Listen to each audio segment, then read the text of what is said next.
નમસ્કાર દર્શક મિત્રો, લોકમંચમાં આપનું સ્વાગત છે। લોકમંચમાં ચર્ચા કરી રહ્યા છે ઘણા લાંબા સમયથી ભારત અને ચીન વચ્ચે જે સીમા વિવાદ જોવા મળી રહ્યો છે અને વર્ષોથી ચીનની ઘૂસણખોરીના પ્રયાસો ભારતમાં જોવા મળી રહ્યા હોય ભારતીય ક્ષેત્રફળની અંદર, એવામાં ઘણા મહિનાઓથી આપણને ગલવાન ઘાટી પરની ઘૂસણખોરી વધારે ચર્ચામાં જોવા મળી। દુઃખદ ઘટના એ બની કે 15મી જૂને આપણને જે ઘર્ષણ જોવા મળ્યું તેમાં ભારતીય જવાનો શહીદ થયા અને એ સમય દરમિયાન કમાન્ડર સ્તરની બેઠક ચાલી હતી। એટલે કે ઘણા લાંબા સમયથી કમાન્ડર સ્તરની બેઠકો ચાલતી હોય કે જેમાં બંને બાજુથી સહમતિ દાખવવામાં આવે અને એવું પણ થયું, બંને બાજુથી સહમત પણ થયા કે ભારતીય સૈનિક હોય કે ચીની સૈનિક હોય એકબીજા બંને તરફથી પીછેહટ કરે।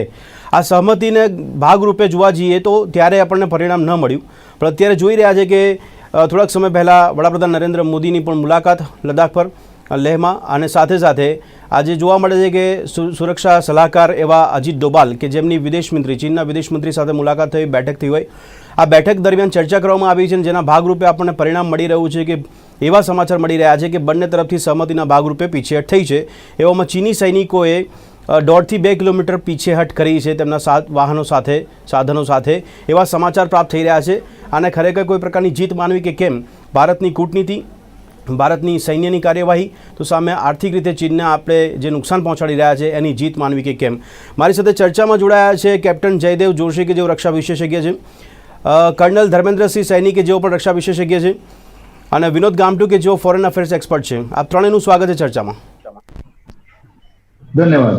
વિનોદભાઈ, સૌથી પહેલા આપને પૂછવા માંગીશ કે જે રીતના આ જે સમાચાર પ્રાપ્ત થઈ રહ્યા છે એને કઈ રીતે આપણે આંકલન કરીએ? એક ઇકોનોમીના ભાગના દ્રષ્ટિકોણથી શું આપણે કૂટનીતિમાં પણ એટલા સફળ રહ્યા એવું માની શકીએ? અને બીજો સવાલ એ થાય છે આમાં કે 1.5-2 કિલોમીટર અંતર કાપવું, કારણ કે ચીનનું એવું એક વલણ રહ્યું છે કે 2 પગલા આગળ વધવું ને 1 પગલા પાછળ ખસવું, શું કહેશો?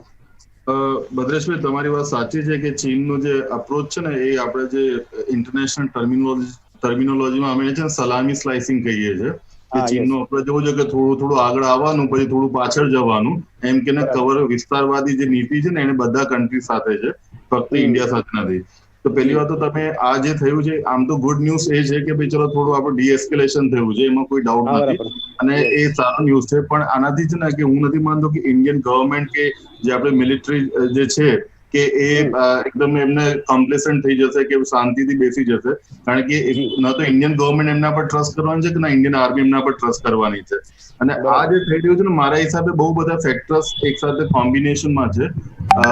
મેં પહેલા બી આપણા પ્રોગ્રામમાં કીધું છે, પહેલા તો શું છે કે ચાઇનાની વુલ્ફ વોર ડિપ્લોમસી છે, દાદાગીરી કરવાનો એક ડિપ્લોમસી છે।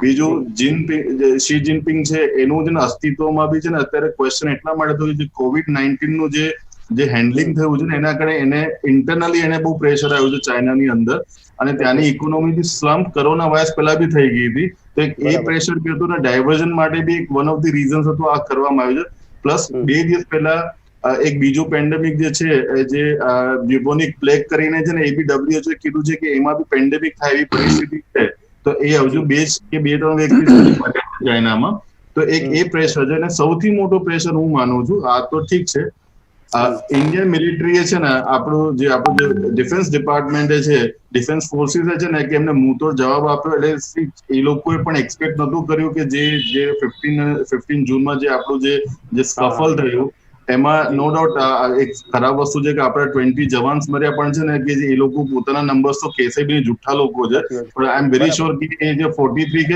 એના કરતા વધારે જ હશે।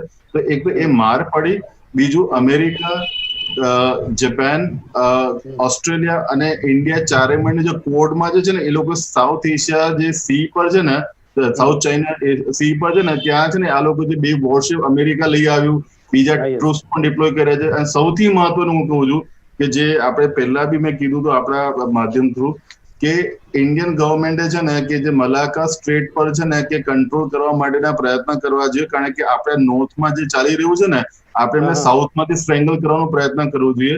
અને કદાચ મને એવું લાગે છે ગયા અઠવાડિયે જે ગવર્મેન્ટ ઓફ ઇન્ડિયા જે અંદમાનમાં જે ટ્રુપ્સ ઉતારી ને, તો I think they have realise કે ભાઈ આ ઇન્ડિયા ક્યાંથી બી છોડશે નહીં, જ્યાં એમનો જે બી સ્ટ્રેટેજિક વે થી હશે અમારી સાથે અટેક કરશે। પ્લસ જે 59 બેન આપણે જે એપ્લિકેશન એમાં બી ક્લિયર કટ સાઇન હતું, કારણ કે જો ટિકટોક ને $60 બિલિયન નું લોસ થાય છે, ખાલી ટિકટોક ની વાત છો. યસ યસ તો એમાં કેટલા છે, બધા 5G માં જે હુવાવેમાં બી ઇન્ડિયામાં એન્ટ્રી નથી પણ મળી. વિનોદભાઈ આઈટી કંપનીને એટલું નુકસાન થવાથી આપણે એવું માની લો કે ચીનને વધારે ફટકો પડ્યો અને ચીન એટલા માટે થોડું પીછાટ કરતું હોય, એ આપણે ના, માનવું કેટલું વ્યાજબી છે? વન ઓફ ધી ફેક્ટર્સ છે. મેં તમને શું કોમ્બિનેશન છે.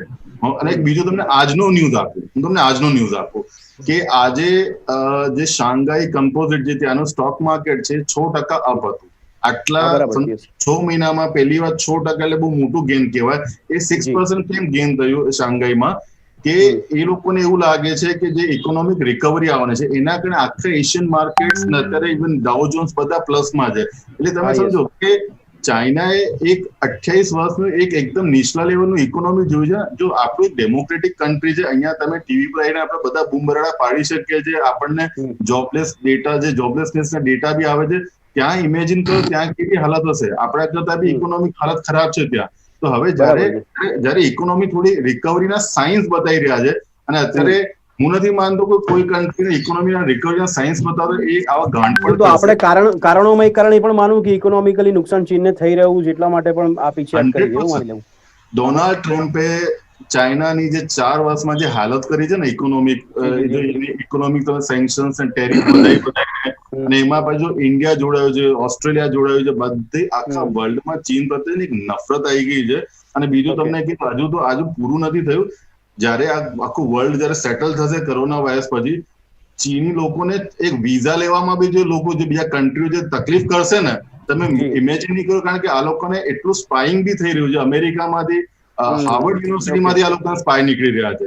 એટલે કોઈ વાતમાં દુનિયા એના પર વિશ્વાસ કરશે નહીં. અને આ બધા કોમ્બિનેશન ભેગા થયા છે. અને લાસ્ટ હું તમને કહું, આજે 2 સ્ટેપ, જે 2 કિલોમીટર જે ઇન ધ સેન્સ 2 સ્ટેપ પાછળ લીધું છે ને, એવું નથી કે એ લોકો સુધરી ગયા છે અને બહુ સારા થઈ ગયા છે.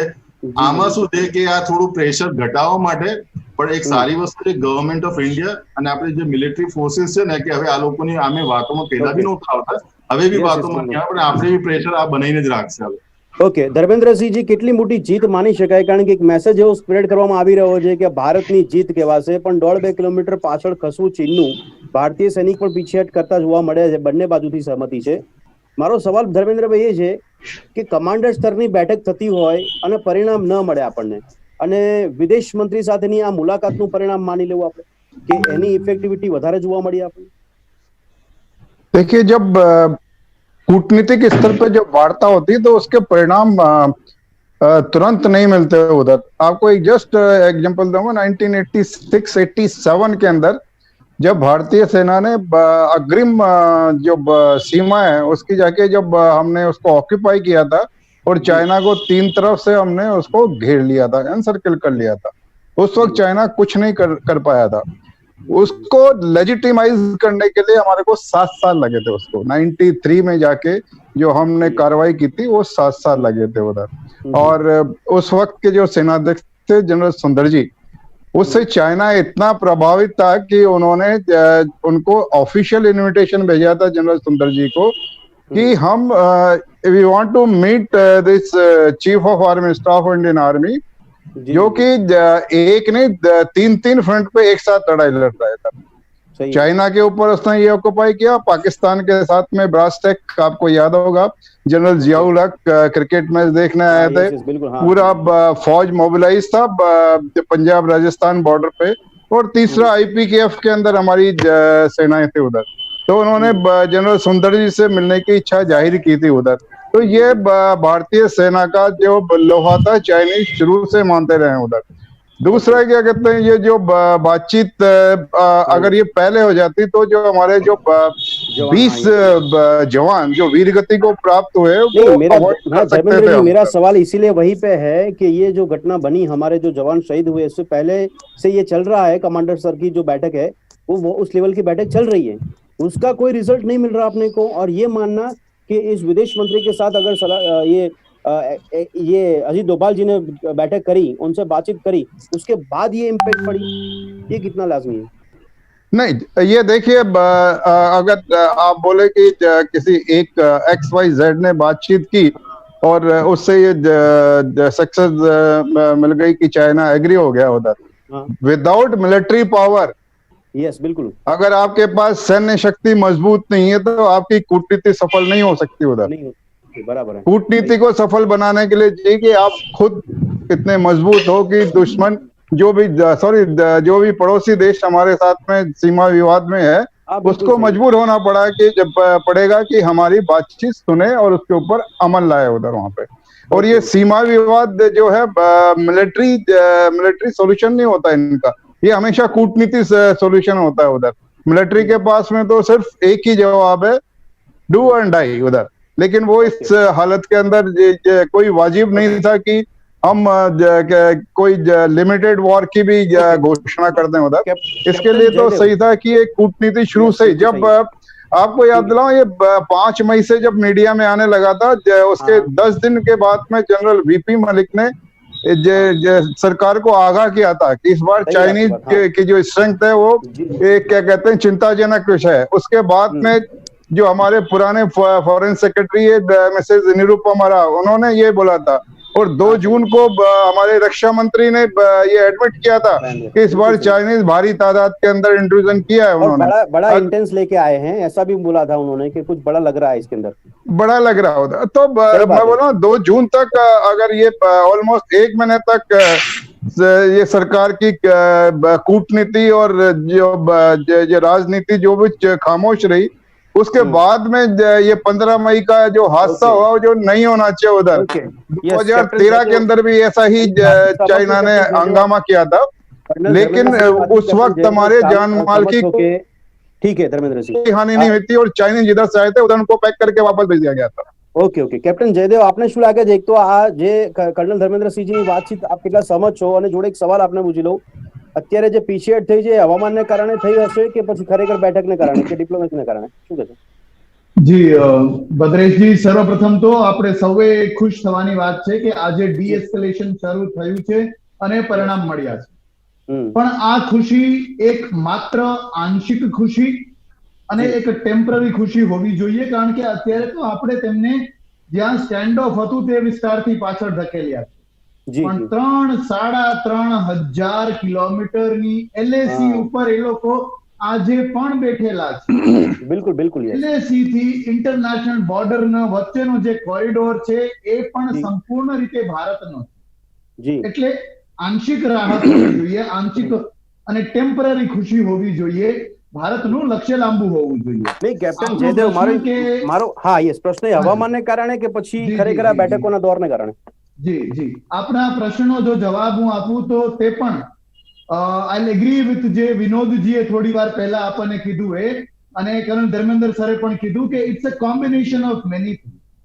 આપણે આર્થિક રીતે પણ તેમના પર ડિજિટલ સ્ટ્રાઇક કરી, હુવાઈના આપણા જે કોન્ટ્રાક્ટ છે એને આપણે એમાં શામેલ નથી કરતા। આ વસ્તુ પણ ક્યાંક ને ક્યાંક અસર કરે છે, કારણ કે અલ્ટિમેટલી પૈસા બોલતા હે અને it is two gain the economic power of the south Asian region, એક કારણ। બીજું કારણ મિલિટરી પણ ખૂબ કરતી રહી છે। મિલિટરીનો વખતેનો જે જવાબ હતો એ જોરદાર હતો, અને એક ચાઇનીઝ કે જેમને તેમણે ઘણા વર્ષો સુધી નજરકેદ રાખ્યા હતા, he has gone and today, અને વોશિંગ્ટન ટાઈમ્સે એ આંકડો પ્રસિદ્ધ કર્યો છે। Here again I'll corroborate with what વિનોદજીએ કીધું એ લોકો પોતાનો સાચો આંકડો નહીં કહે, પણ 100 જેટલા ચીની સૈનિકો ખતમ થયા છે। 2 કિલોમીટર કે 1.5 કિલોમીટરની પીછેહટ છે એ કેટલી મોટી આપણે આપણા માટે, આપણા પોઈન્ટ ઓફ વ્યૂથી કેટલી મોટી આપણે સફળતા માની શકીએ? અને બીજો કે ચીન પર ભરોસો કે દગાખોરી નહીં કરે, ઘૂસણખોરી નહીં કરે, એવી કોઈ શક્યતા ખરી? બંનેના જવાબ હું એક શબ્દમાં આપી શકું, એક લાઈનમાં નહીં। એક, ચીન ઉપર ભરોસો કરી શકાય નહીં, ક્યારેય નહીં। આ 1 કે 2 કિલોમીટરની પીછેહટ કેટલી મોટી? માત્ર ને માત્ર આંશિક રાહત, એથી વધારે કંઈ નહીં। આંશિક રાહત છે તો એમ છતાં પણ આપણે એવું માનવું કે 2 કિલોમીટરની પીછેહટ થઈ ત્યારે કમાન્ડર સ્તરની બેઠક હોવા છતાં પણ વડાપ્રધાન શ્રીએ ત્યાં લેહની મુલાકાત લેવી પડે, ચીનનું નામ લીધા વગર એ શાબ્દિક પ્રહાર કરતા નજરે પડ્યા હોય, તેમાં ચીનના શબ્દોનો ઉપયોગ પણ નથી થયો। અને બીજી બાબત એ કે એક બાજુ અત્યારે મેં વાત કરી હમણાં અજીત ડોભાલ અને ચીનના વિદેશ મંત્રી સાથેની બેઠક, આમાં કઈ ઇમ્પેક્ટફુલ બાબત આપણે માનવી? અને એ સિવાય આપણે બીજો જોડે સવાલ એટલે પૂછી લઉં કે અમેરિકાનું જે રીતનું વલણ રહ્યું છે એ પણ આની અંદર કામ કરે છે ફેક્ટર? 100% બધા ફેક્ટર્સ, ઇકોનોમિકલ ફેક્ટર્સ, અમેરિકાનું ભારતને મદદ કરવું, સામરિક રીતે મદદ કરવું, ભારતના ડિફેન્સ ડીલ્સનું હોવું, ઇકોનોમિકલ ફેક્ટર્સ, એનું પરિણામ ખાલી માત્ર 2 કિલોમીટર? જો આ 2 કિલોમીટર નો હોત તો 1962 થી આજ સુધી LAC માં તો આવ્યા જ છે. કેમ કોઈને યાદ નહોતું? પોલિટિકલ પાર્ટીને કેમ યાદ નહોતું? બરાબર તો છે, આજે જ કઈ આપણને આ દુઃખ આવી પડ્યું છે એ વાત છે નહીં. બરાબર છે. પણ કેપ્ટન જયદેવ, અહીંયા સવાલ મારો, જેમ વિનોદભાઈને મેં શરૂઆતમાં કીધું કે 2 પગલા આગળ વધવું ને 1 જ પગલું પાછળ ખસવું, તો એનાથી ચીનને કોઈ નુકસાન નથી ને? એ તો વિસ્તારમાંથી તો કામગીરી કરી રહ્યું છે. ડેફિનેટલી અત્યારે આપણે એવું કોઈ રીતે એવું ખોખલી જિંગોઇઝમમાં એમ ના કહી શકે કે ભારતનો વિજય થઈ ગયો અને ચીનના ઘૂંટણી આવી ગયો. એવું કોઈએ ના કહેવું જોઈએ. દુશ્મનને આપણે નબળો ના આંકવો જોઈએ. આંશિક રાહત માત્ર છે. એક લાંબા કમસે કમ 5-7 વર્ષની સ્ટ્રેટેજીની જરૂર છે. બરાબર છે. પણ અજીત ડોભાલની દખલગીરી ન હોત તો આ શક્ય બનત? એના જેવું છે કે નંબર 1 થી 8 સુધીના બેટ્સમેન બેટિંગ કરે, ટાર્ગેટ બરાબર થાય, 9મા નંબરનો બેટ્સમેન આવીને વિનિંગ રન આપે એટલે મેન ઓફ ધ મેચ નથી બનતો. કેપ્ટન જયદેવ, જે કમાન્ડર સ્તરની બેઠક હતી એમાં આપણે ખ્યાલ હશે કે જ્યારે 15મી જૂને ઘટના બનીને બીજા ત્રીજા દિવસે સહમતિ સધાઈ ગઈ હતી પીછેહટની, તો આવતીકાલે ચીન કઈ નહીં કરે અને ડોભાલજીએ ફરી પાછું કઈ નહીં કરવું પડે એની ખાતરી આપી શકશો? નહીં, મારો સવાલ એ સહમતિ થઈ ગઈ હતી ને બેઠકમાં, તો કમાન્ડર સ્તરની બેઠક. હા, તો આજે પણ ડોભાલજીની સહમતિ થઈ ગઈ છે. કાલે પાછું ચીન અવરચંડુ નહીં થાય એની ખાતરી ડોભાલ ખુદ આપી શકશે? એ કોઈ ગેરંટી નહીં. ભદ્રેશભાઈ, મને યસ વિનોદભાઈ, આપ વચ્ચે કમેન્ટ કરો, વાંધો નહીં, પણ વિનોદભાઈ સવાલ પણ જોડી દઈએ. વિનોદભાઈ, અહીંયા જે ઇકોનોમિકલી આપણે વાત કરી રહ્યા છે અથવા તો 59 એપ્લિકેશનની પણ વાત કરી છે, મારો મૂળ સવાલ એ છે કે જે સ્તર પર સૈન્ય કામગીરી કરી રહ્યું છે એની અંદર વધારે પડતું વિદેશ નીતિ કે આ કૂટનીતિ વધારે અસર કરે કે જે સૈનિકો પર બી એક આદેશ મુજબ કામગીરી કરતું હોય, એવું લાગે છે આપણે? જે રીતે આપણા જે કર્નલ ધર્મેન્દ્ર સૈનીએ જે કીધું ને એ વાત હું એગ્રી કરું છું કે તમે જયારે ટેબલ પર બેસો ને, ટેબલ પર ગન લઈને બેસો ને તો ફરક પડે. એટલે ગન એટલે ઇન ધ સેન્સ મિલિટરી તમારી પાવરફુલ હોય ને તો છે ને ડિપ્લોમેટિક રિલેશનશિપ, ડિપ્લોમેટિક નેગોશિએશનમાં પછી એનું દમ આવે. બાકી વગર ગન તો છે ને તો કોઈ, આ તો બધા છે ને કોઈ માને, આ કમ્યુનિસ્ટ પ્રજા છે, કોઈ માને એવી છે નહીં. એટલે એ વસ્તુ એ નથી. એટલે જે તમે આગળ ડિસ્કશન કરતા આમ આખું કોમ્બિનેશન છે. હું નથી માનતો ખાલી ફક્ત ને ફક્ત આપણે જે નેશનલ સિક્યુરિટી એડવાઇઝર અજીત ડોવલના કારણે થયું છે ને એવું કેવું ખોટું છે. બધાના પોતાના લેવલ પર એક પ્રયત્નો ચાલુ છે, મિલિટરીલી, ડિપ્લોમેટિક અને ઇકોનોમિક સેન્કશન્સ જે બધા, તો એ બધું ધીમે ધીમે થઈ રહ્યું છે. અને લાસ્ટમાં શું છે કે એમના નામે ક્રેડિટ જાય એ બી ખોટું છે. મારો એક વસ્તુ માનવું છે કે જે તમે જે કહો છો ને 2 કિલોમીટરની આપણે જે પાછળ ગયા, બહુ ટાઈમથી ઇવન નેશનલ ચેનલ્સમાં બી જે જોઉં છું લાગે છે કે મારું એવું માનવું છે કે જે ચાઇનીઝ જે PP-14 જે કંટ્રોલ કર્યો આવીને, એનો પર્પસ એ જ હતો કે જે ઇન્ડિયન ગવર્મેન્ટ છે ને કે જે DBDO જે ફીડર રોડ એ બધું જે ઇન્ફ્રાસ્ટ્રક્ચર રેડી કરી રહી છે, ડેવલપ કરી છે, ચાઇનાને ખરેખર એ વસ્તુથી બહુ પ્રોબ્લેમ છે. કારણ 5-6 વર્ષથી છે ને જે લદ્દાખના સાઈડથી જે રોડ બની રહ્યા છે ને એ નથી ઈચ્છતા.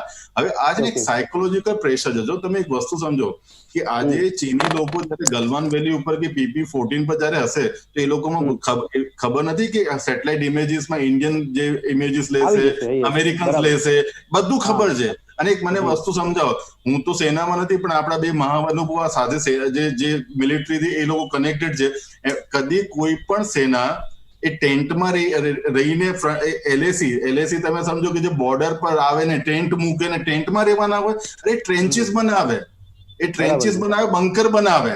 એ સાયકોલોજીકલ પ્રેશર માટે આવે છે કે તમે આ બધું ઇન્ફ્રાસ્ટ્રક્ચર પર સ્લો કરો. અને એમાં શું છે, ડીલ થશે.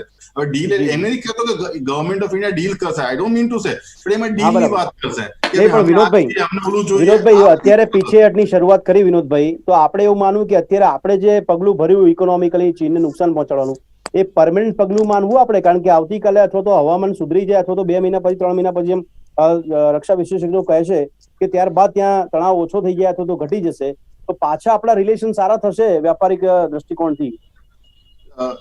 ભદ્રેશભાઈ, જો એક વસ્તુ છે, ઇન્ટરનેશનલ પોલિટિક્સમાં છે ને આપણું પરમાનન્ટ કોઈ એનિમી બી નથી હોતું ને પરમાનન્ટ કોઈ ફ્રેન્ડ બી નથી હોતો.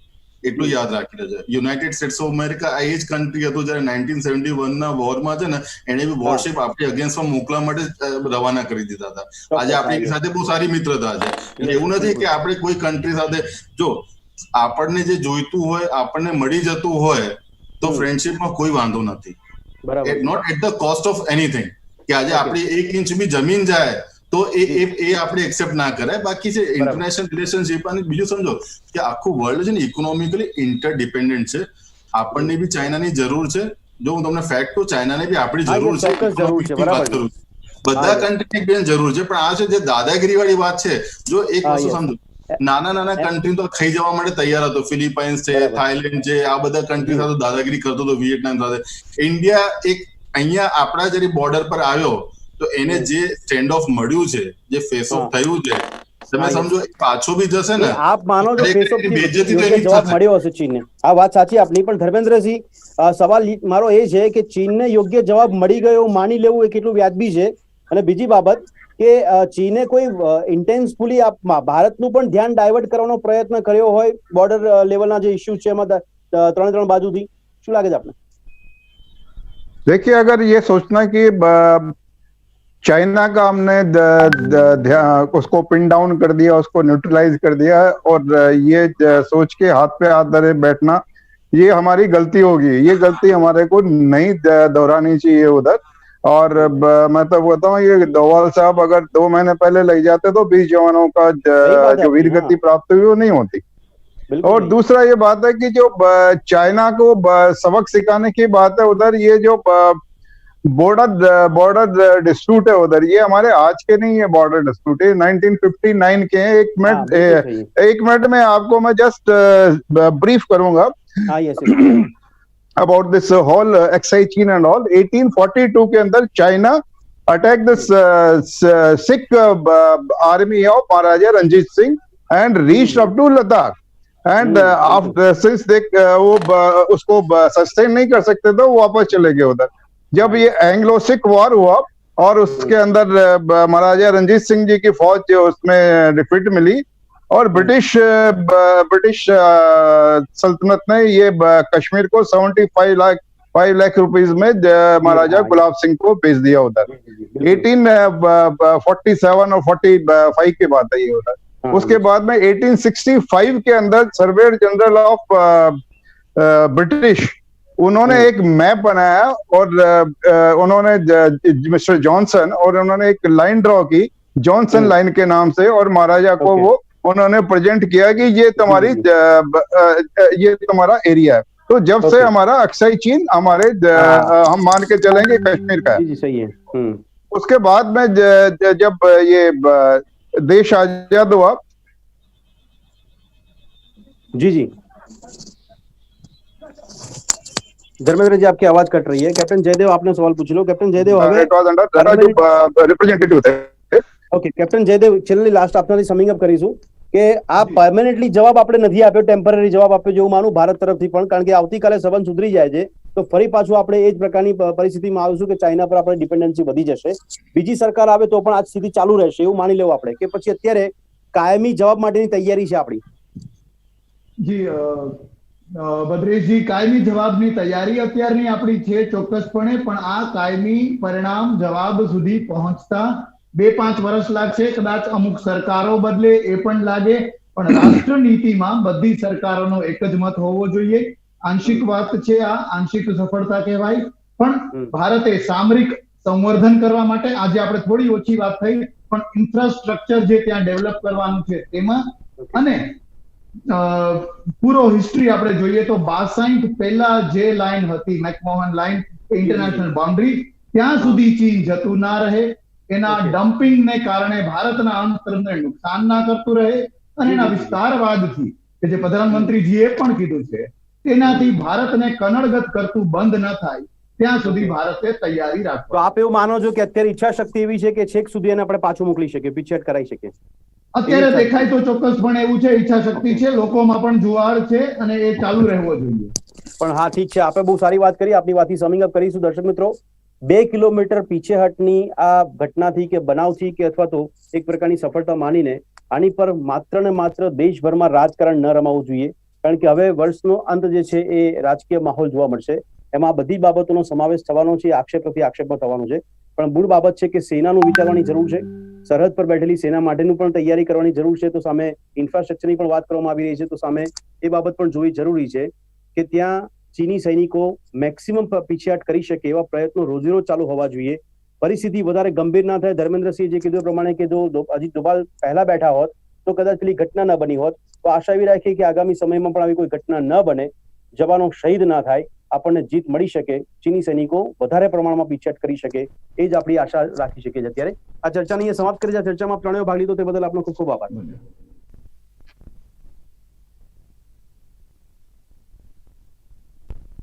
કરીશું ત્યાં સુધી રજા આપશો. નમસ્કાર.